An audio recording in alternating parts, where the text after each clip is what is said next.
resultado das urnas no pleito eleitoral de 2020 aponta para um novo rearranjo de forças e mudanças no mapa político do Brasil.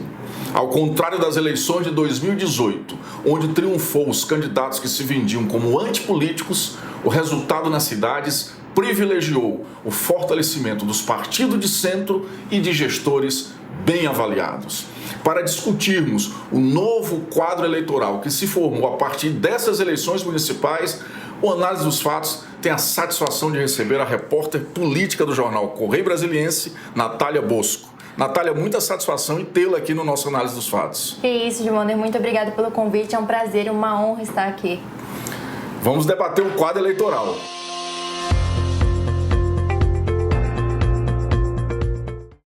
Na minha análise, o retrato das urnas pós-eleições municipais de 2020 tem um dado bastante interessante. Foi a sociedade civil e não os governantes que resolveram colocar um freio na política brasileira. O eleitor buscou mais segurança e quis sair desse ambiente de incertezas que viveu o país. A própria polarização da política, ela teve aí, digamos assim, um freio de mão. Natália, é um quadro bastante diferente das eleições de 2018. Você que tem muita experiência aí em cobertura política como repórter político, a minha dúvida, há um discurso do governo, que no meu ponto de vista foi o grande perdedor nesse pleito eleitoral municipal de 2020, há um discurso do governo de que a eleição municipal não interfere nas eleições nacionais. Eu queria a sua avaliação. Olha, eu acho que as eleições municipais não necessariamente são um retrato das eleições nacionais, de como isso vai se reproduzir nas eleições de 2022. Mas eu acredito que sim, é um indicativo, acredito que sim, a população está mudando de mentalidade. Ao meu ver, os eleitores começaram a perceber a importância de se sentirem representados, de terem políticos que os representam, que eles se sintam identificados. O presidente apresenta algumas falas que não condiz mais com a forma como a população pensa. A gente viu na pandemia alguns posicionamentos dele, algumas falas dele. Eu acho que a população não se sente nem representada nem protegida por ele. Então eu acredito que sim, que as eleições municipais possam refletir de alguma forma nas eleições de 2022. Não é uma certeza, mas a gente vê isso, teve muito mais representatividade, as pessoas queriam se enxergar nas câmaras, nos eleitores, em quem foi eleito, nos candidatos. A gente indo lá para 2018, nós temos ali um quadro de saturação dos governos petistas, né? Nós tivemos ali o impeachment da presidente Dilma, as denúncias de corrupção, toda a situação com Lula. Então nós chegamos ali nas eleições de 2018 com um quadro político saturado, com um cansaço da sociedade em relação aos políticos tradicionais. Aí nós temos ali um resultado onde foi privilegiado os candidatos que se apresentavam contra a política, como antipolítico, né? E esse resultado de 2020, ele traz justamente um resultado ao inverso do que foi 2018. O retorno da política tradicional, o fortalecimento de líderes regionais e a gente vê aí a própria população rejeitando alguns nomes apoiados pelo presidente da República, porque, no meu ponto de vista, a população ela cansou dessa situação de incerteza com que viveu o país aí nos últimos 2 anos. Minha pergunta para você,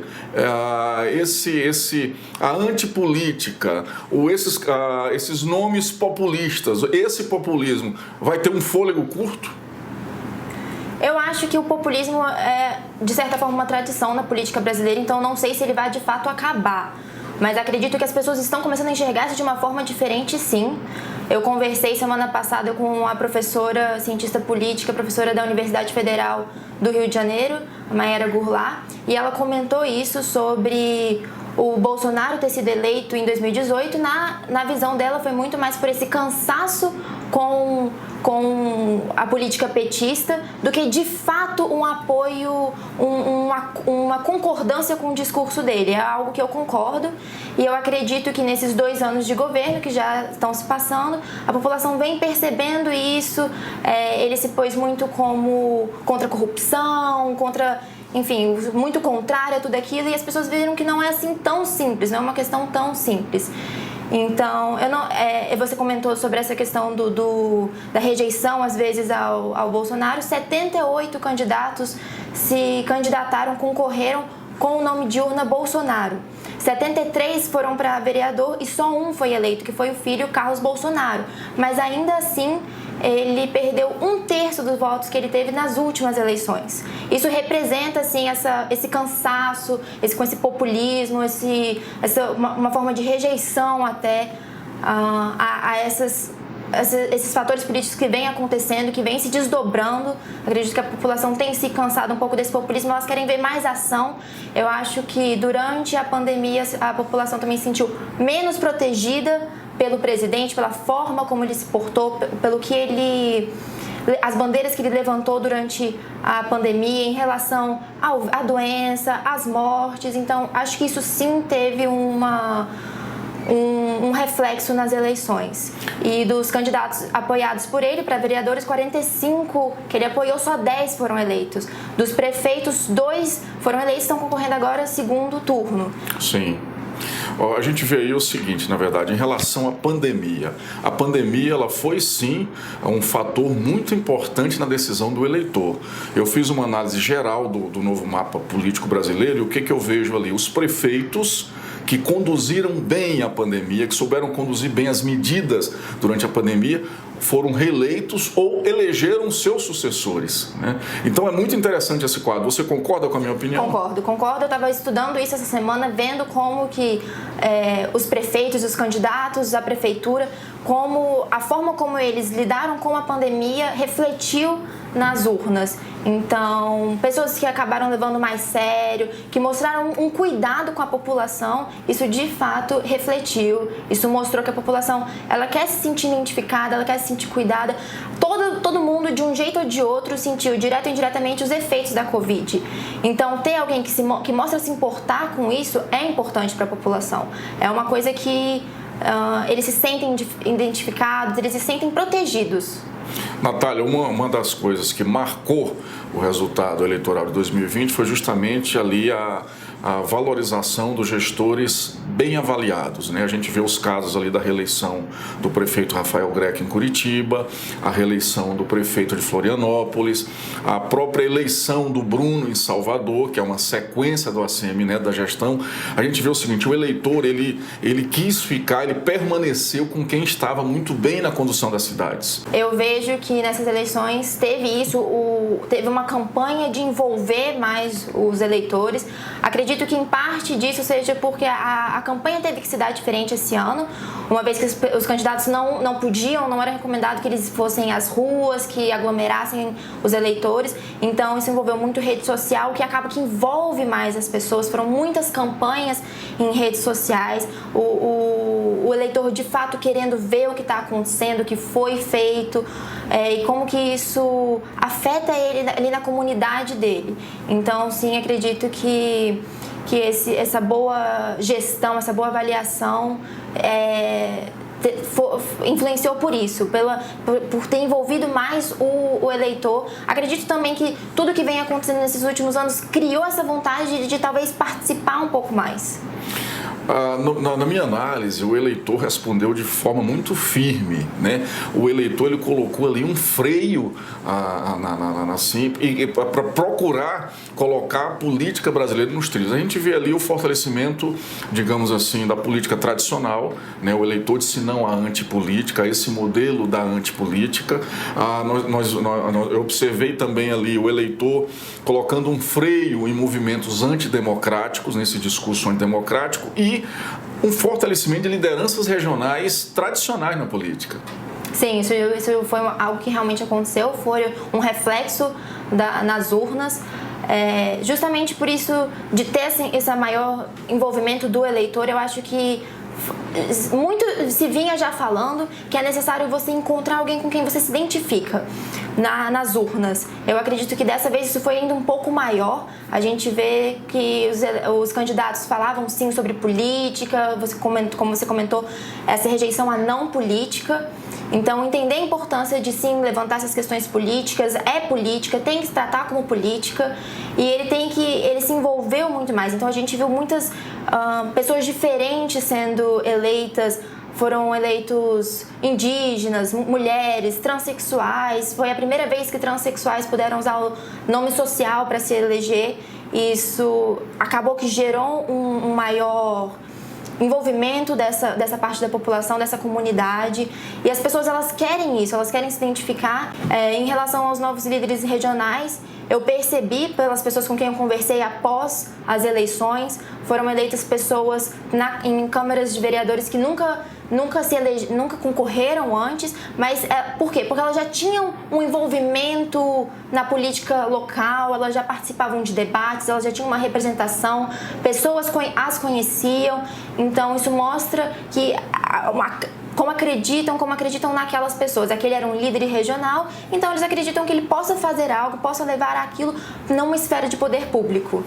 Nessa questão dos líderes regionais, eu percebo o seguinte, que o eleitor, ele quis manter no poder líderes que já experimentados, lideranças em que já tinham uma trajetória de sucesso. A gente vê ali o caso, por exemplo, do ACM Neto na Bahia, onde o seu vice-prefeito foi eleito prefeito, o caso ali de Pernambuco com a família Arraes, onde os dois Arraes estão disputando o segundo turno na capital, e nós temos também ali o Ceará com a família Gomes, onde o candidato estava lá em último, um dos últimos lugares, e de repente ele se desponta e passa, inclusive já chega no segundo turno em primeiro lugar. Ou seja, o eleitor ele não quis arriscar mais como fez em 2018. Eu acredito que sim, acredito que ele buscou um histórico, buscou pessoas que já têm alguma experiência, já conhecem de alguma forma.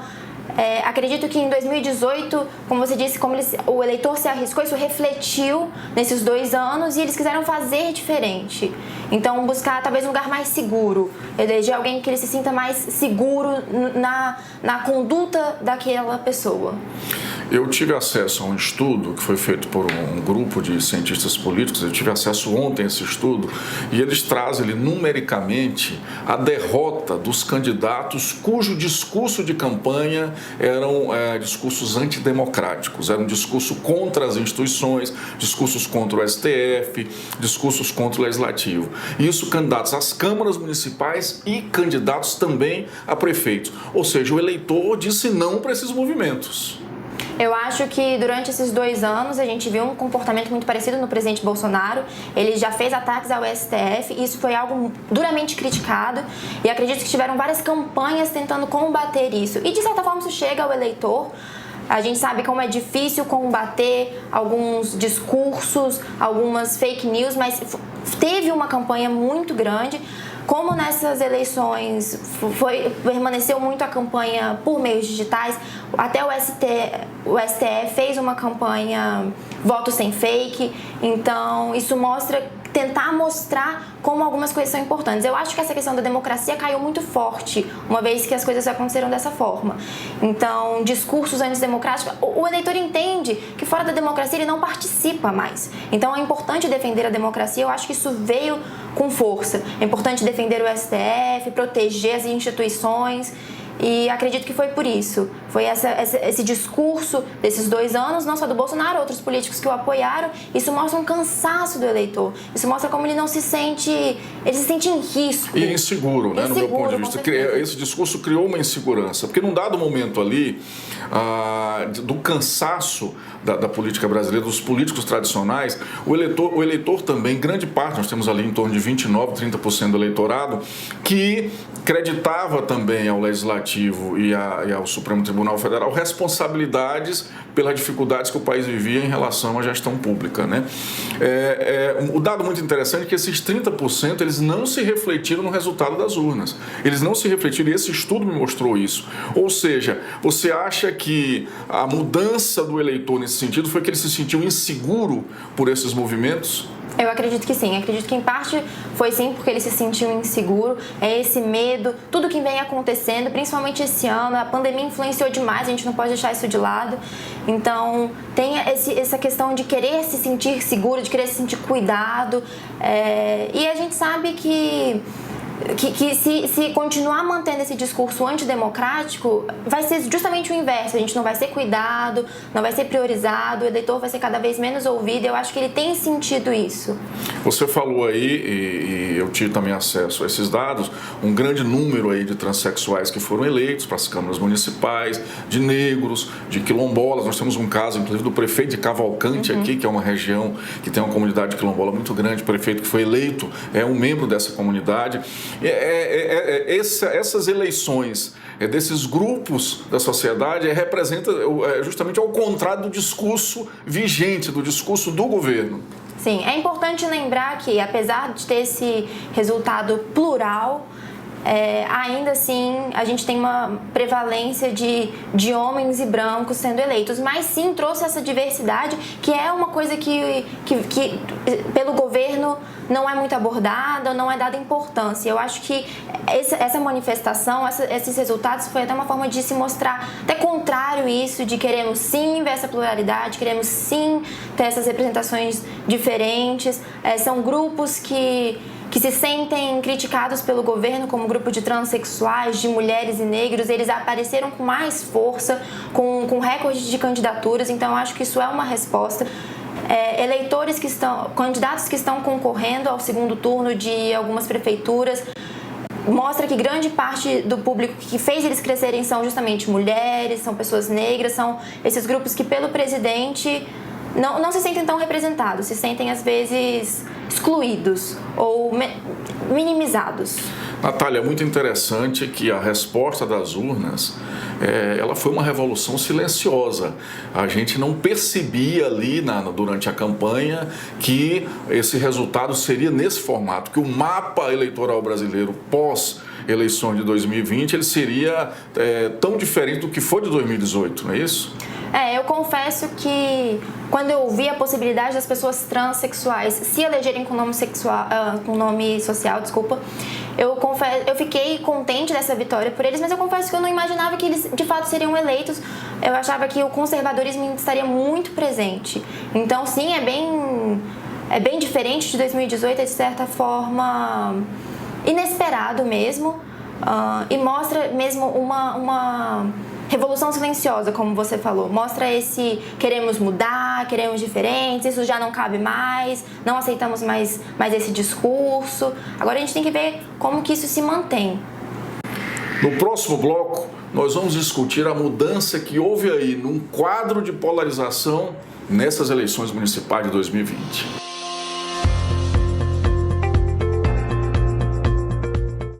O resultado das urnas nas eleições municipais de 2020 mostra que o eleitor entendeu que a política é um bem e ela não pode ser tratada mais com extremismos, com grosserias, com desrespeito.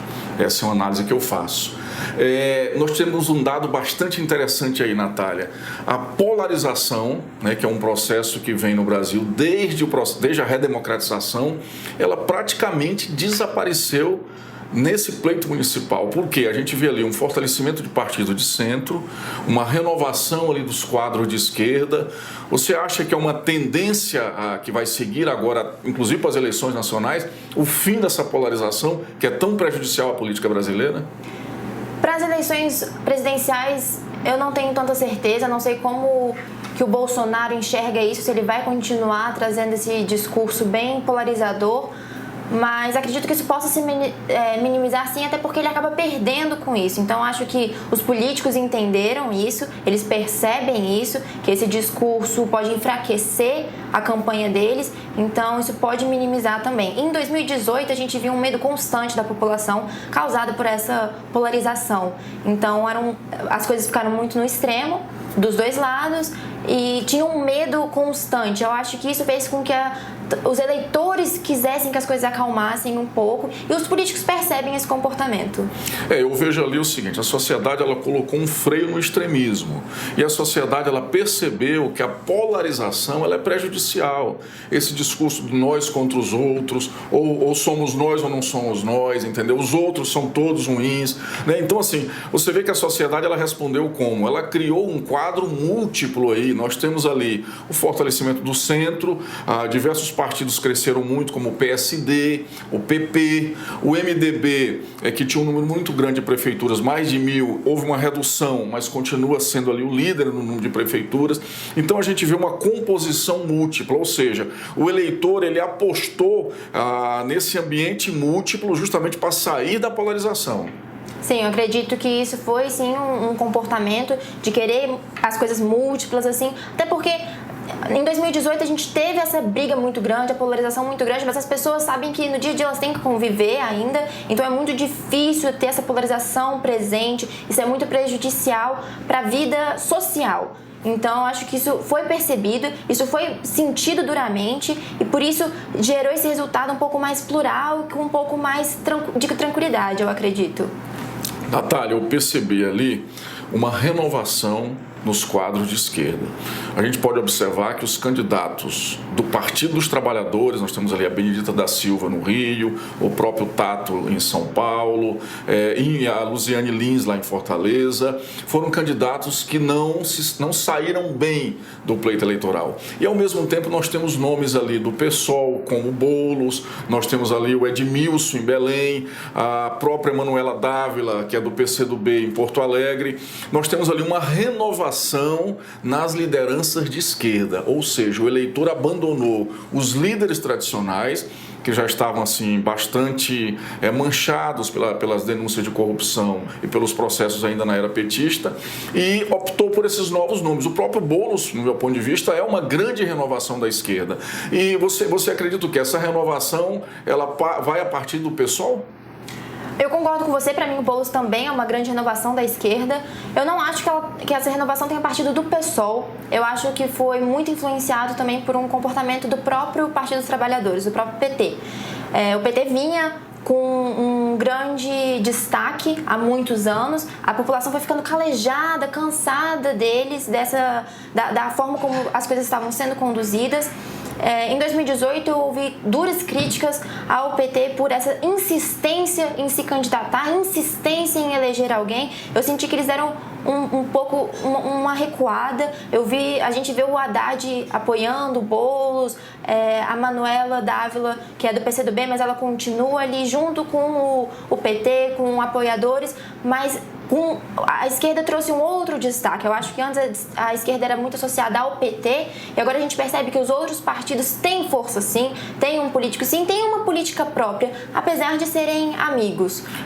Esse resultado mostra a perda ali de coadjuvância do PT no processo, né? O PT sai pequeno das eleições municipais e o PT hoje, no meu ponto de vista, ele não tem mais condições de impor ali que ele seja sempre o cabeça de chapa. Você viu que onde ele impôs, como o caso de São Paulo e como os outros casos, o partido acabou perdendo as eleições, né? E perdendo, e o eleitor ele fez o quê? Ele renovou o quadro de esquerda, ele apostou no novo quadro de esquerda. Essa é uma tendência, no meu ponto de vista. Eu acredito que seja uma tendência também, até porque os eleitores de esquerda, ou que tendem a votar em partidos de esquerda, eu acredito que eles queiram mostrar esse lado diferente. Então, mostrar que não tem só o PT, entenderam que é necessária essa renovação. Por isso que eu acho que o discurso do PT também perdeu um pouco de força e outros partidos levantaram. Então, o PSOL já era um partido que estava sempre presente, mas que ele não aparecia com tanto destaque como ele apareceu dessa vez, com um pouco mais de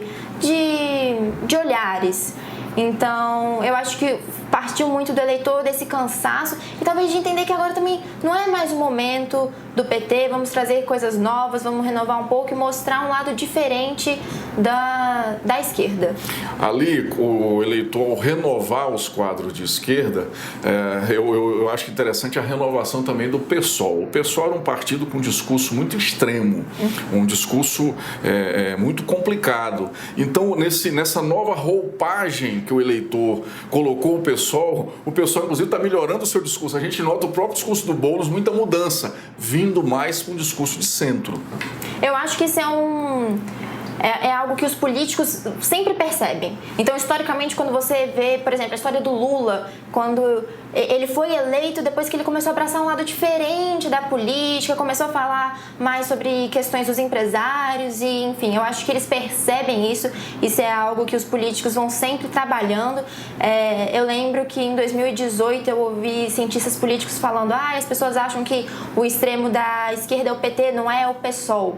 E as pessoas estão cansadas desse extremismo, então eles entendem que para ter destaque é necessário deixar isso de lado, é necessário mudar o discurso. Então, de fato, você percebe uma mudança, o discurso do Boulos realmente mudou. A própria Manuela Dávila também tem uma mudança no discurso. Mudou. Ela sai do discurso extremo para um discurso mais de centro. E a sensação que me dá é também de um discurso mais calmo, deles parecerem pessoas, são candidatos mais tranquilos, já não tem aquela vontade de brigar tão constante que tinha antes. Eu percebi isso muito nas campanhas da Manuela, nas campanhas do Boulos, agora parece que acalmou um pouco. Eles entendem isso, a gente comentou antes da polarização, isso é refletido, isso é sentido pelos candidatos. Então, eu acredito que eles tentam mudar mesmo o pessoal saindo um pouco desse lado do extremo, enfim, entende que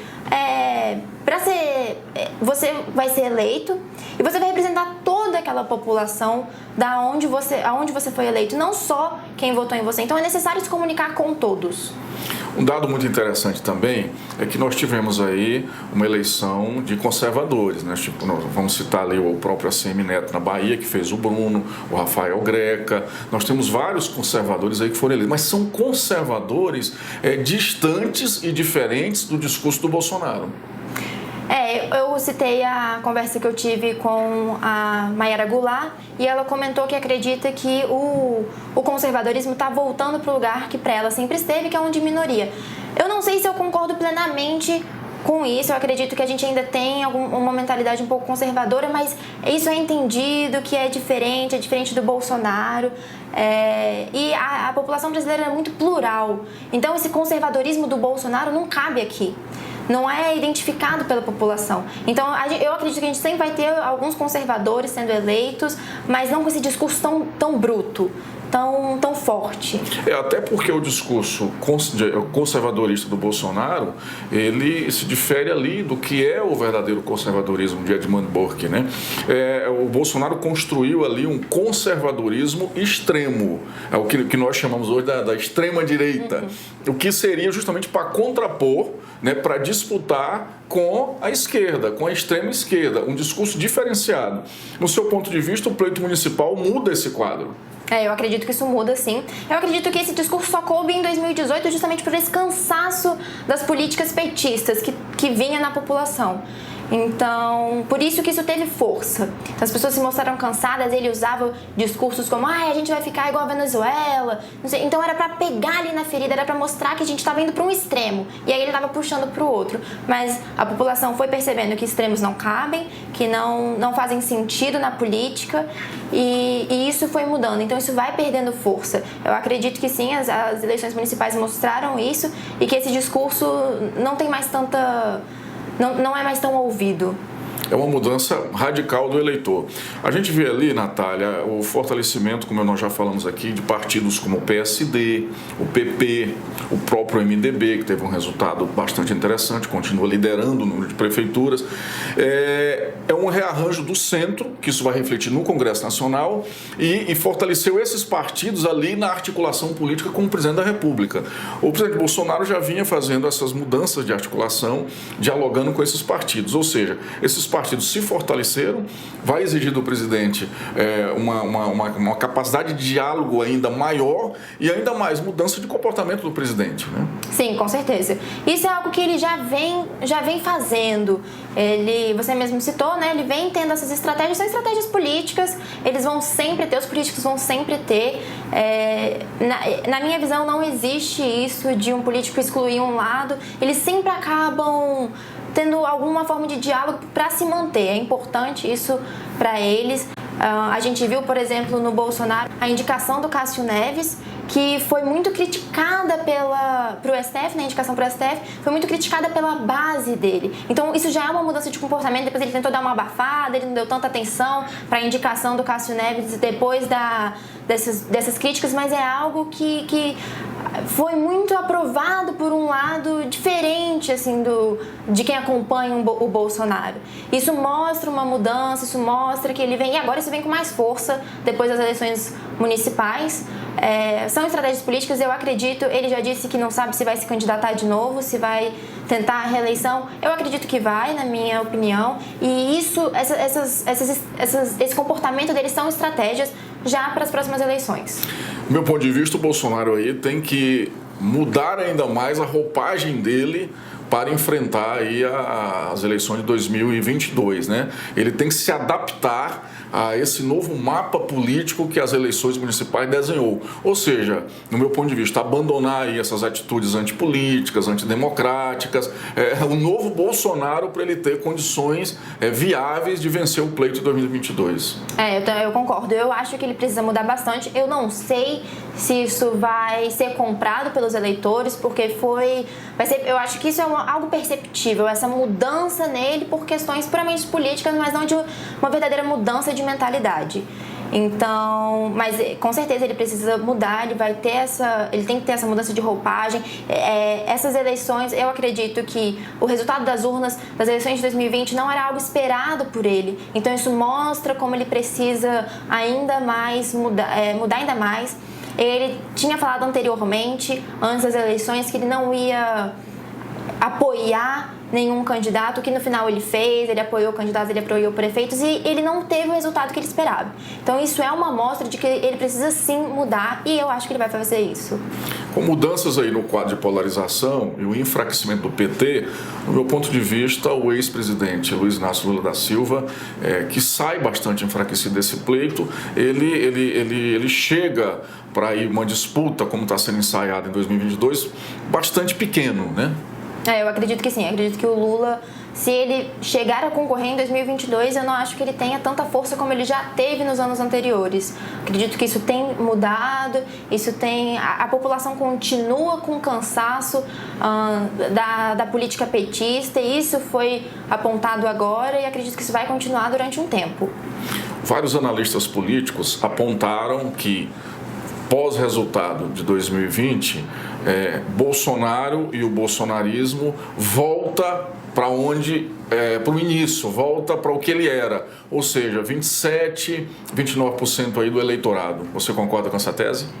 Eu concordo que vem diminuindo, sim. Eu não sei se ela vai chegar a esse ponto que já esteve, mas eu concordo que ela vem diminuindo. Uma forma de perceber isso é justamente pela eleição do Carlos Bolsonaro, filho do presidente, que perdeu 1/3 dos eleitores.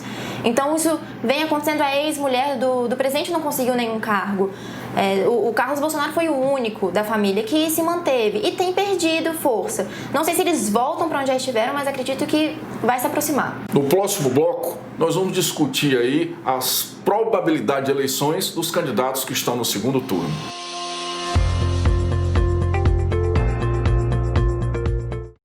O Análise dos Fatos tem a satisfação de debater o resultado do primeiro turno das eleições municipais de 2020 com a repórter política do jornal Correio Brasiliense, a Natália Bosco. Natália, vamos fazer aí, eu quero ver a sua análise sobre os resultados aí do segundo turno. Nós temos São Paulo com o candidato Bruno Covas, que é o atual prefeito, bem avaliado na condução da pandemia. Ele vem a ser também aliado do atual governador, o Dória. E nós temos ali o Boulos, que foi um nome, uma renovação, no meu ponto de vista, dos nomes de esquerda. O eleitor de São Paulo, ele fez essa renovação. Você aposta em quem lá? Hoje as pesquisas dão aí um favoritismo para o Bruno Covas. Sim, as pesquisas dão um favoritismo para o Covas. Eu acredito que ele vai acabar sendo reeleito. O Boulos, ele teve um percurso inesperado, na minha opinião. Eu não esperava que ele fosse apontar, que ele fosse de fato chegar ao segundo turno. Ele chegou. Isso mostra uma diferença na mentalidade, isso mostra algumas mudanças, mas eu não acho que dessa vez vai ser o suficiente. A gente comentou anteriormente sobre o candidato, o eleitor votar em quem se sente mais confortável, em quem já tem um bom empenho, uma boa avaliação, e o Bruno Covas tá tendo esse desempenho em São Paulo, ele está sendo bem visto e as pesquisas apontam isso, então acredito que vai permanecer. A reeleição do Bruno Covas em São Paulo. No Rio de Janeiro nós temos lá o ex-prefeito Eduardo Paes, que vem também na tese que nós estamos confirmando de bons gestores. O Eduardo foi um gestor muito bem avaliado no Rio e está disputando com o atual prefeito Marcelo Crivella, que tem um índice de rejeição muito alto e uma administração que não é bem avaliada. Quem que você aposta no Rio? Eu aposto no Eduardo. Eu acredito que ele vai voltar. Ele já teve 2 mandatos, ficou um fora e agora tenta de novo. E justamente por isso do eleitor ir para onde ele conhece. Então, claro, agora ele conhece os 2 que estão no segundo turno, mas o Crivella não tem uma boa avaliação. Eu achei muito engraçado quando saiu o resultado das eleições. Eu vi muitas pessoas falando, Rio de Janeiro, uma cidade tão bonita para ter Crivella. Então eu acredito que vem essa crítica aí e ele não vai permanecer. Na minha opinião, ele não vai. As pesquisas apontam para um favoritismo do Eduardo Paes e eu acredito que é assim que vai ser. Deve ganhar a eleição. Eu acredito que... Já Porto Alegre, a gente viu ali no começo da campanha um favoritismo da Manuela Dávila. Mas o quadro hoje, inclusive eu tive acesso a pesquisas, o Sebastião Melo está liderando, inclusive com a frente boa. Lá em Porto Alegre você aposta o quê? Então, a Manuela, ela vinha tendo um desempenho melhor do que eu acreditava. Eu achava que, até por esse cansaço da esquerda, ela não teria tão destaque. Ela teve. Eu vi recentemente que teve um debate entre os dois e as pessoas ficaram um pouco decepcionadas com ela. Lá é uma cidade que eu não sei muito bem como as coisas vão ser. Tem tido essa mudança assim, um pouco mais repentina, mas eu apostaria nela. Eu acho que ela vem fazendo uma boa campanha desde o começo, desde quando ela estava pensando em se candidatar. Ela vem levantando várias questões nas redes sociais, ela vem trabalhando muito bem essa campanha em rede social, vem trazendo um lado que está aparecendo nessas eleições municipais. Então, como mulher, como mãe, ela dá voz a outras pessoas e eu acho que isso vai ser muito importante. Belém tem um quadro bastante interessante. Lá nós temos aí o que a gente pode chamar de extrema esquerda, com Edmilson Rodrigues, que é do PSOL, contra a extrema direita, que é o delegado Eguchi, que é um aliado do Bolsonaro. O que você aposta em Belém? Eu acho que os candidatos do Bolsonaro estão perdendo força. Então, ainda mais alguém dessa área mais militar, eu não acho que isso vem com... Isso vai ter uma resposta efetiva, então acho que ele não vai ser eleito. A tendência ali, no meu ponto de vista, é a eleição do Edmilson, que já foi prefeito de Belém e também com gestão muito bem avaliada. Ou seja, o eleitor ele colocou o Edmilson no segundo turno ali, não pela questão de ser do PSOL da extrema esquerda, mas sim por uma boa avaliação que ele já realizou em Belém. Sim, eu acredito que isso tem se mostrado, isso tem aparecido muito, essa boa avaliação, a conduta durante a pandemia, se o eleitor se sente confortável com aquele candidato, e isso tem influenciado muito os resultados. Natália, outro quadro interessante é Recife, onde nós temos ali 2 primos, membros da mesma família, herdeiro do Miguel Arraes, que foi um grande líder no estado, disputando o segundo turno. São 2 nomes da esquerda, né? Nós temos ali a Marília Arraes, que está pelo PT, contra o primo candidato João Campos. Você aposta em quem em Recife? Por incrível que pareça, eu vou apostar no PT. Por incrível que pareça, eu digo porque eu acredito que o PT está perdendo muita força, mas eu acho que ela vai acabar ganhando. Porque são 2 lados de esquerda, então acaba que não tem um conflito muito grande como nas outras capitais, que são diferentes, são aspectos políticos diferentes. E também são questões que estão sendo levantadas, que estão apontando como resultado que é a questão da mulher, que são, enfim, outras pessoas aparecendo. Então, acho que vai dar esse destaque a ela. E o dado interessante é que o grupo ligado ao presidente Jair Bolsonaro, inclusive o grupo que disputou a eleição no primeiro turno, eles já declararam apoio a Marília. Declarar apoio ao PT. É um quadro bastante interessante, né? Isso tem sido muito... Essas eleições foram bem diferentes. Agora nós vamos a Fortaleza, onde nós temos ali o candidato da família Gomes, que é o Sarto, que nós inclusive discutimos que foi um candidato que teve uma ascendência muito grande, contra o candidato do presidente Jair Bolsonaro, que é o capitão Wagner. Você aposta em quem em Fortaleza? Eu aposto no Gomes porque a família Gomes tem uma tradição lá. Então você acha que o Sarto vence a eleição? Eu acho que ele acaba vencendo porque eles têm essa vivência lá, então acho que isso vai acabar. Ele cresceu durante a candidatura. Eu não acho que o apoio do Bolsonaro vai ser suficiente. E talvez o apoio do Bolsonaro para o capitão pode, inclusive, fazer com que ele perca a eleição. Eu acredito que sim, eu acredito que vai ser até algo negativo. Ou seja, em Fortaleza, o eleitor está optando pela continuidade de um projeto que, ao ver dos eleitores, é um projeto que vem dando certo. Apesar da família Gomes sofrer algumas críticas, mas acredito que ainda assim permanece. Eu acredito que permanece sim. Nós temos um quadro muito interessante em Goiânia, onde o candidato que chegou em primeiro lugar está internado em São Paulo, num quadro grave de Covid, né? Uma eleição bastante complicada em Goiânia, né? Nós temos o Maguito Vilela e, em segundo lugar, o senador Vanderlan Gomes. Você aposta em quem em Goiânia? Em Goiânia, eu não sei como as coisas vão lidar. Eu acredito que vai depender muito do quadro de saúde. Vai depender muito do quadro de saúde, e eu acredito que isso possa até influenciar, dependendo de como ele sair, de como ele se recuperar, possa influenciar positivamente. Por ser alguém que sentiu a doença, talvez a população possa sentir que ele tem um cuidado maior diante da pandemia, pode ter essa sensação de recuperação, de voltar com fôlego. Isso pode influenciar, eu acredito. Mas vai depender do quadro de saúde dele. Natália, muito obrigado pela sua participação no Análise dos Fatos. Foi um debate muito rico, viu? E parabéns aí pelo seu trabalho no Correio Brasiliense. Eu que sou seu leitor, gosto muito das suas análises. Muito obrigado. Muito obrigada, foi um prazer e uma honra estar aqui. Temos que fazer da política um instrumento transformador e não de embates, pois ela é o único instrumento democrático capaz de realizar as mudanças sociais que o país precisa e que todos nós almejamos. Obrigado pela sua participação, dê o seu like, aperte o sino para que você possa receber as informações dos novos programas e até breve.